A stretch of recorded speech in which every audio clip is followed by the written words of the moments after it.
Welcome to the Tech Egg. Don't get scrambled. Enjoy the video. You start by loosening the paint so it can come out. Use a scraper or 1/2-inch putty knife to force off as much as you can. This reduces the cleaning time. Once done, choose the right soak. Warm soapy water for latex or an appropriate solvent for oil-based paint, and submerge only the bristles and ferrule to protect the handle.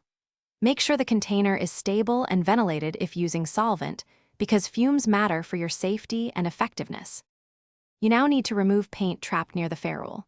Start massaging the bristles from base to tip while immersed. This forces softened paint out without splaying the brush. Then use a brush comb or an old fork to comb through the fibers.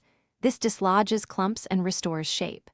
Make sure to rinse under warm running water between passes and repeat a short soak for 10 to 20 minutes if paint resists. Persistence here prevents hard paint from becoming permanent damage.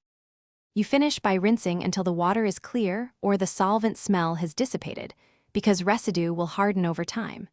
Gently reshape the bristles with your fingers to the original profile, making sure they align.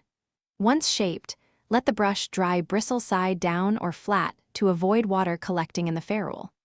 If the bristles still stiffen after drying, repeat the cleaning steps or apply a commercial brush restorer. This troubleshooting tip saves brushes.